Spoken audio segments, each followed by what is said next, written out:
Hi நமஸ்தே. நான் உங்க friend Jaya Srinivasan. Welcome to veggies recipe. இன்னைக்கு நம்ம வெஜ்ஜீஸ் ரெசிபி கிச்சன்ல கத்திரிக்காய் யூஸ் பண்ணி ஒரு கடையல் பண்ண போறோம். இது வந்து இட்லி, தோசை, வெண்பொங்கல் எல்லாத்துக்குமே ஒரு சூப்பரான ஒரு சைட் டிஷ்ஷா இருக்கும். பண்றது ரொம்ப ஈஸி. இன்னொரு பிளஸ் என்னன்னா, இது வந்து நம்ம ஜஸ்ட் குக்கர்ல பண்ண போறோம். குக்கர்ல ஒரு 3 விசில் வந்தாலே நமக்கு அந்த கடையல் ரெடி ஆயிடும். ஜஸ்ட் தாளிக்க வேண்டியது அவ்வளோ ஃபாஸ்டா பண்ணலாம். வீட்டுக்கு யாராவது கெஸ்ட் வராங்க அப்படின்னா இந்த கடையல் நம்ம பண்ணிட்டோம் வச்சுக்கோங்களேன், இது குவான்டிட்டி நமக்கு நிறைய இருக்கும். இப்போ நிறைய பேர் வரும்போது நமக்கு சர்வ் பண்றது ரொம்ப ரொம்ப ஈஸியா இருக்கும். ஃபர்ஸ்ட் டைம் சேனலை பாத்தீங்கன்னா ப்ளீஸ் சப்ஸ்கிரைப் பண்ணுங்க. பெல் ஐக்கானை கிளிக் பண்ணி ஆல் ஆப்ஷன் கொடுத்துட்டீங்கன்னா நான் போடக்கூடிய எல்லா வீடியோஸும் குயிக்கா வந்து உங்களுக்கு ரீச் ஆகும். வாங்க ஈஸியா எப்படி பண்றதுன்னு பார்க்கலாம். கத்திரிக்காய் கடையல் பண்றதுக்கு ஸ்டவ்ல ஒரு குக்கர் வச்சிருக்கேன். இதுல வந்து நம்ம ஒரு 300 ml தண்ணி ஆட் பண்ணிக்கலாம். கப்ல அளந்தோம்னா 1.5 கப்பு. 2 பெரிய வெங்காயத்தை இந்த மாதிரி கட் பண்ணி ஆட் பண்ணிக்கலாம். ஒரு 3 தக்காளியை பெரிய பெரிய பீசஸா இந்த மாதிரி கட் பண்ணி ஆட் பண்ணிப்போம். ஒரு பச்சை மிளகாய் 2ஆ உடைச்சு போட்டிருக்கேன். 2 உருளைக்கிழங்கு தோல் சீவிட்டு இந்த மாதிரி பெரிய பெரிய பீசஸா கட் பண்ணி ஆட் பண்ணிக்கலாம். 2 கத்திரிக்காய் நல்லா வாஷ் பண்ணிட்டு பெரிய பெரிய பீசஸா கட் பண்ணி இதையும் ஆட் பண்ணிப்போம். 1/4 டீஸ்பூன் மஞ்சத்தூள். இந்த கத்திரிக்காய் கடையல் இல்லைன்னா கொஸ்துன்னு கூட சொல்லலாம். இதுக்கு தேவையான அளவு உப்பு. 1 டீஸ்பூன் எண்ணெய். குக்கர் மூடிட்டு ஒரு 3-4 விசில் வர்ற வரைக்கும் நம்ம வேக வச்சு எடுத்துக்கலாம். ப்ரெஷர் ரிலீஸ் ஆயிருக்கான்னு பார்க்கலாம். நல்லா பர்ஃபெக்டாக வெந்திருக்கு. நம்ம வேக வச்சது எல்லாத்தையும் வடிகட்டிக்கலாம். இந்த தண்ணி நம்ம கொட்ட வேண்டாம், இது நமக்கு தேவைப்படும். இந்த உருளைக்கிழங்கு, வெங்காயம், தக்காளி எல்லாம் நல்லா சூடு ஆறுனதுக்கப்புறம் மிக்சி ஜாரில் போட்டு ரொம்ப பேஸ்ட்டாக இல்லாமல் இந்த அளவுக்கு அரைச்சிக்கணும். இந்த கத்திரிக்காய் கடையில் தாளிக்கிறதுக்கு நம்ம அதே குக்கரை யூஸ் பண்ணிக்கலாம். குக்கரில் 1 டேபிள் ஸ்பூன் ஆயில் ஆட் பண்ணிப்போம்.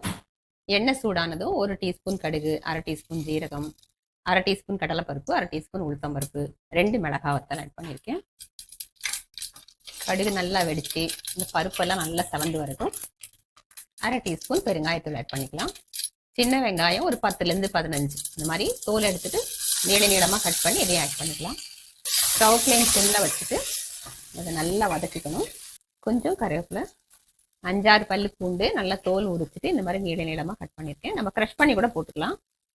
எல்லாத்தையும் நல்லா வதக்கிடுவோம். பூண்டு வெங்காயம் நல்லா வதங்கணும். வெங்காயம் இந்த அளவுக்கு வதங்கினா போதும். ஒரு மீடியம் சைஸ் தக்காளியை பொடியாக கட் பண்ணிவிட்டு இதை ஆட் பண்ணிக்கலாம். தக்காளியும் வந்து நல்லா வதங்கணும். தக்காளியும் இந்த அளவுக்கு சாஃப்டாக வதங்கினதுக்கப்புறம் நம்ம இதில் மல்லித்தூள், மிளகாத்தூள் வேணாலும் சேர்த்துக்கலாம், இல்லைன்னா சாம்பார் தூள் வேணாலும் நம்ம சேர்த்துக்கலாம்.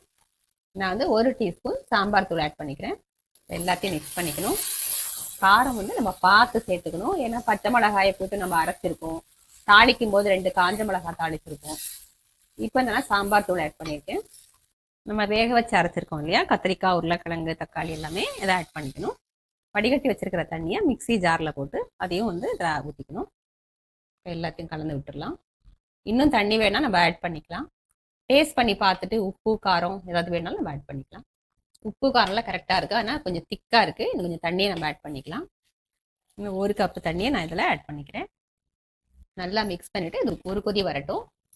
கன்சிஸ்டன்சிங்கிறது நம்மளோட விருப்பம் தான். நமக்கு எப்படி தண்ணியாக வேணுமா திக்காக வேணுமோ அது தகுந்த மாதிரி தண்ணி ஆட் பண்ணிக்கலாம். இது பாருங்கள் இப்போ கரெக்டாக இருக்குது. இந்த மாதிரி நல்லா கொதிக்க ஆரம்பித்ததும் ஒரு கைப்பிடி அளவு கொத்தமல்லியை தூவிட்டு நல்லா ஒரு தடவை மிக்ஸ் பண்ணிக்கணும். இப்போ ஸ்டவ் ஆஃப் பண்ணிடலாம். நம்மளோட கத்திரிக்காய் கடையல் அல்லது கத்திரிக்காய் கோஸ்து சர்விங்க்கு ரெடி ஆயிடுச்சு. சர்விங் பவுலுக்கு மாற்றிக்கலாம். நம்மளுடைய கத்திரிக்காய் கடையல் சர்விங்க்கு ரெடி. எவ்வளோ குவிக்காக ரொம்ப ஈஸியாக மினிமம் இன்க்ரீடியன்ஸ் வச்சு பண்ணிட்டோம் பார்த்தீங்களா. இது டேஸ்ட்டும் சூப்பராக இருக்கும். நான் டேஸ்ட் பண்ணி பார்த்துட்டு எப்படி இருக்குன்னு சொல்கிறேன். நல்லா வாசனையாக சூப்பராக இருக்குங்க.